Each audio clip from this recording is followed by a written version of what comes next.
bisa terlaksana, bukan hanya bagi-bagi jatah semata.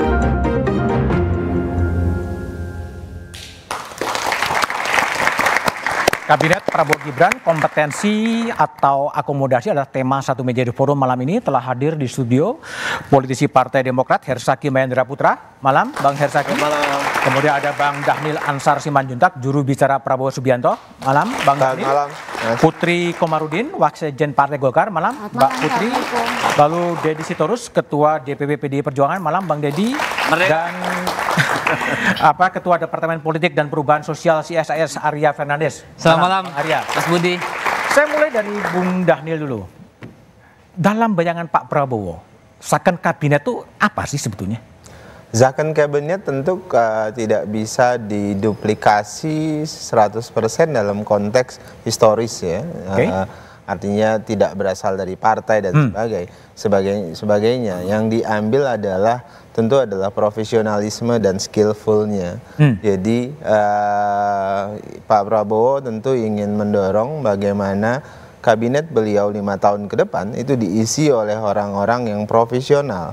Terlepas dari partai maupun non-partai. Terlepas dari asalnya dari partai politik maupun non-partai. Karena Pak Prabowo berkeyakinan di partai politik juga sangat banyak orang-orang yang sangat ahli di berbagai bidang, pun demikian dengan unsur kelompok masyarakat lainnya.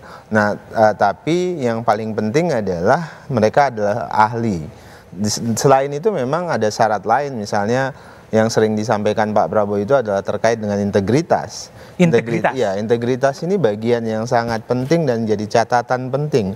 Belakangan hampir di semua agenda-agenda besar dalam pidato Pak Prabowo selalu menyelipkan kata-kata anti korupsi. Dan ini sebagai bentuk komitmen yang ingin beliau sampaikan kepada publik bahwasannya agenda anti korupsi itu sangat penting. Gimana bagi Pak Prabowo akan menguji integritas anti korupsi nanti terhadap calon-calon menterinya? Proses seleksi yang sedang dan akan terus dilakukan sampai dengan final penunjukan anggota kabinet akan dilakukan langsung oleh Pak Prabowo dan tim kecil yang beliau bentuk. Itu sangat hati-hati terkait melihat rekam jejak atau track record masing-masing calon.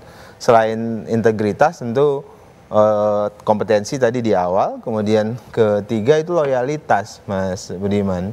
Loyalitas ini penting karena Pak Prabowo ingin memastikan ketika masuk dalam tim kerja kabinet Pak Prabowo, beliau ingin memastikan seluruh anggota kabinet itu memiliki loyalitas yang tinggi terhadap tugas-tugas mereka, terhadap presiden tentunya. Tidak ada double standar. Tidak ada dua kepala gitu? Ya, dua kepala dan sebagainya. Tidak hanya ada satu kapten kapal di kapal yang bernama kabinet ini nanti, dan kita ingin memastikan, beliau ingin memastikan tentu semuanya punya komitmen tinggi terhadap agenda pembangunan. Kalau kita lihat ke historis ya, second kabinet kan dikenal pada era Soekarno dulu, menggunakan second kabinet ketika demokrasinya morat-marit, kondisinya morat-marit. Apakah kemudian dimunculkan kembali second kabinet karena memang kondisi sekarang seperti itu atau gimana? Bukan, konteksnya kan ketiga itu ada ketidakpercayaan terhadap partai politik. Kemudian second kabinet yang dibentuk Bung Karno pun tidak lama karena parlementer kan, mulai dari Pak Natsir, Wilopo, pun demikian dengan Pak Juanda, itu rata-rata tidak lama. Nah, yang ingin dikutip Pak Prabowo dari semangat Bung Karno itu adalah profesionalisme itu. Nah, artinya Pak Prabowo ingin menempatkan profesionalisme, keahlian itu sebagai tuan dari kerja-kerja kabinet beliau nanti. Jadi kita harus mengembalikan penghormatan terhadap keahlian, penghormatan terhadap kompetensi, itu menjadi bagian yang utama dalam kerja-kerja kabinet ke depan. Oke, kita coba dengar terlebih dahulu pidato dari Prabowo Subianto ya, yang bisa diputar. Jadi di depan ada Presiden Jokowi, di situ juga mengatakan bahwa Pak, maaf, karena Bapak milih orang-orang hebat, maka sebagian dari mereka akan menjadi kabinet dari Pak Prabowo.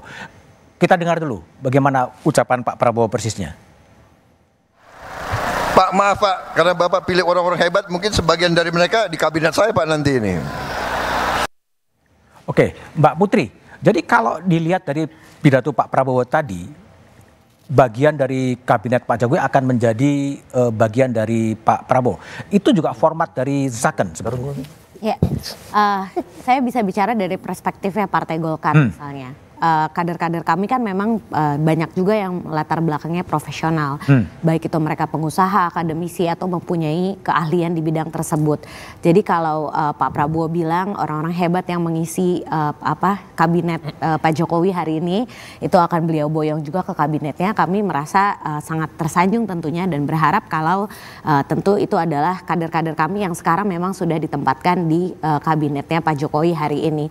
Jadi kalau kita lihat misalnya sekarang Golkar ada 5 menteri, dan 1 wakil menteri, kita punya Menko, dan tentunya ada Kementerian Perindustrian, SDM, sekarang dijabat Pak Bahlil, Ketua Umum kami, Menpora, dan juga ada Wamendak, dan itu kita lihat mereka memang orang-orang yang mempunyai latar belakang dan harapannya mereka masuk semua dalam kabinetnya Pak Prabowo di situ. Ya, dan tentu mereka selama ini alhamdulillah sudah performanya sudah baik dan mendapatkan testimoni yang positif juga dari Pak Jokowi, dan tentu harapannya itu bisa menjadi benchmark nanti pada saat beliau-beliau ini tentunya berdiskusi kembali dengan Pak Prabowo terkait dengan masa depan, terkait dengan penempatannya. Oke, Bung Hersaki, kalau dibandingkan dengan kabinetnya Pak SBY dan tadi Pak Prabowo di depan Pak Jokowi mengatakan kabinetnya Pak Jokowi oke dan akan gabung, apakah Zakon kabinet yang dibayangkan oleh Demokrat sebenarnya seperti apa sih? Ya, begini, ada kata Zakon kabinet ini muncul karena ada keinginan bahwa kebijakan yang diambil ini nantinya akan benar-benar efektif, itu satu.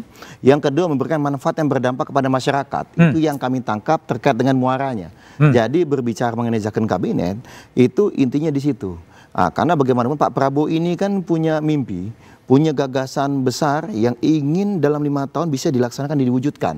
Nah, untuk bisa mewujudkan itu tentu diperlukan orang-orang yang punya kompetensi, tentu disampaikan oleh Bang Daniel tadi, punya integritas dan juga punya loyalitas. Nah, kami melihatnya seperti itu. Lalu apakah kaitannya dengan orang partai atau bukan?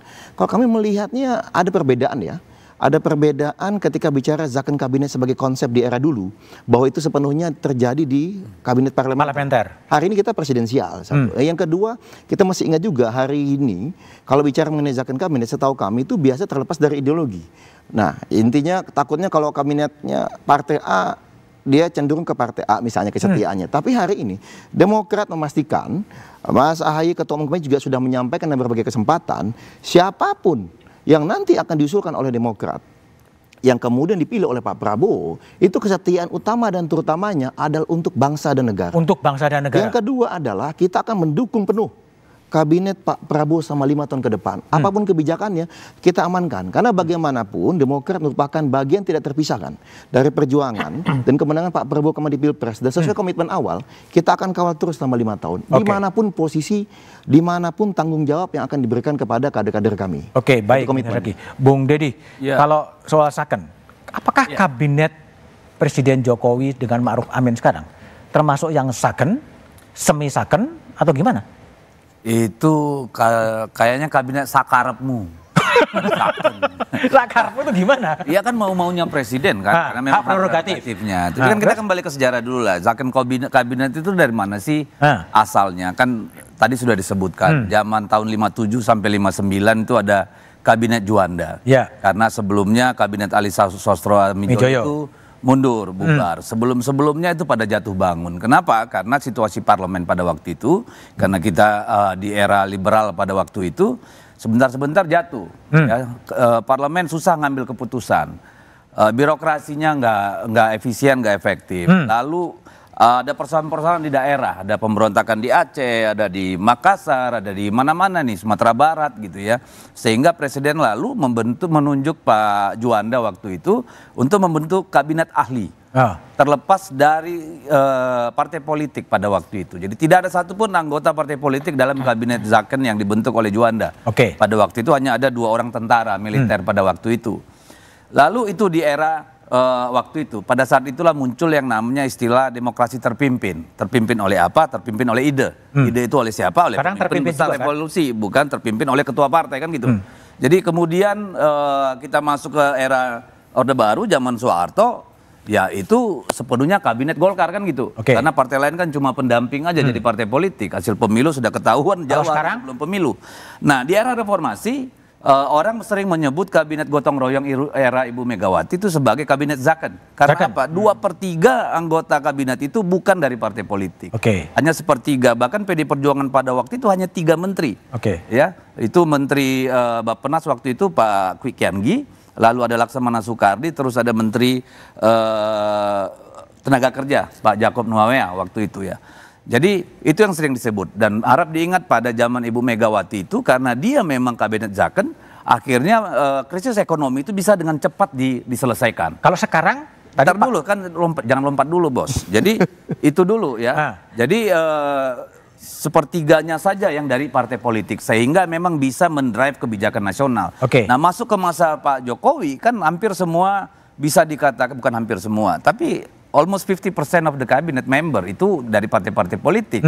Ya itu kan politik politik akomodasi gitu ya. Dan kalau sekarang muncul lagi dari Pak Prabowo untuk kabinet Zakon, saya kira memang sudah sepantasnya. Kenapa?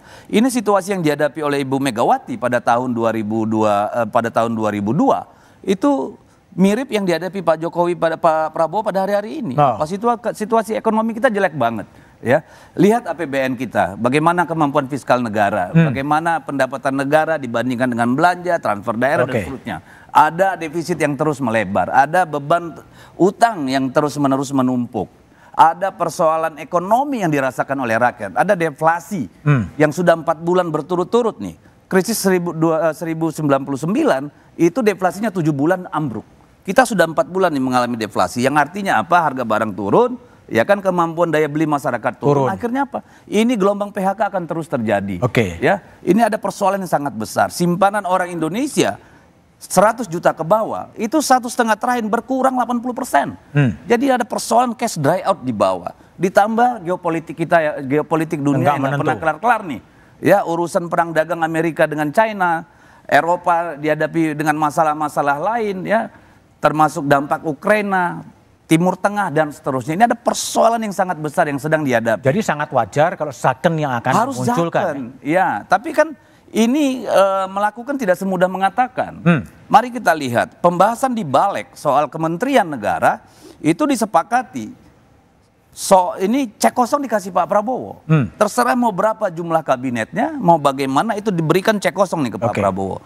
Bahkan kita dengar sudah mau 44 yang mau ditunjuk. Sekarang persoalannya kemudian adalah bagaimana orkestrasi besar ini ya dengan tambahan APBN sekitar 86 triliun kalau nggak salah atau 68 itu memang benar-benar ini jadi Zakon.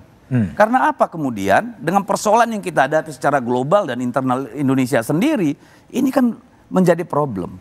Di dalam rapat di Balik itu klausul tentang kabinet yang efisien dan efektif itu di drop dalam pembahasan tentang Kementerian Negara. Jadi ini sekarang tantangan besar untuk Pak Prabowo. Beliau diberikan cek kosong. Terserah lu menteri mau berapa, kementerian mau berapa, mau milih kayak apa orangnya. Tapi ini beban buat Pak Prabowo dan Gerindra. Untuk membuktikannya. Untuk membuktikan bahwa memang benar-benar akan dicari orang yang betul-betul mampu. Nah ini kan persoalan kemudian terbuka lagi karena ketika mengatakan profesional ahli, kan ini ada 3 kategori nih. Ada politisi profesional yang apa lu mau gua bisa. Palu gada nih barang kan banyak tuh, murni politisi. Tapi memang politisi kan memang biarkan punya kemampuan apapun bisa. Ya mereka expert dalam sedikit hal tapi tahu banyak tentang banyak hal kan gitu tuh. Tahu sedikit tentang banyak hal ya. Lalu yang kedua ada politisi yang punya latar belakang, background ekonomi, pengusaha, insinyur, researcher dan macam-macam.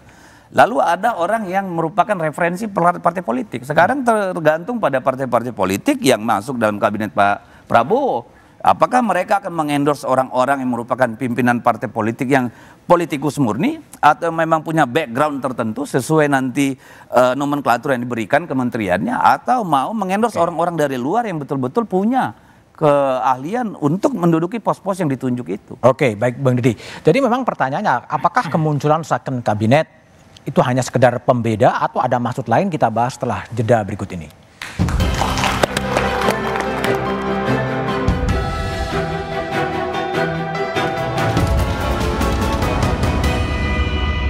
Presiden terpilih Prabowo Subianto disebut-sebut akan membuat kabinet Zaken atau kabinet yang berisikan para ahli. Gemuknya koalisi partai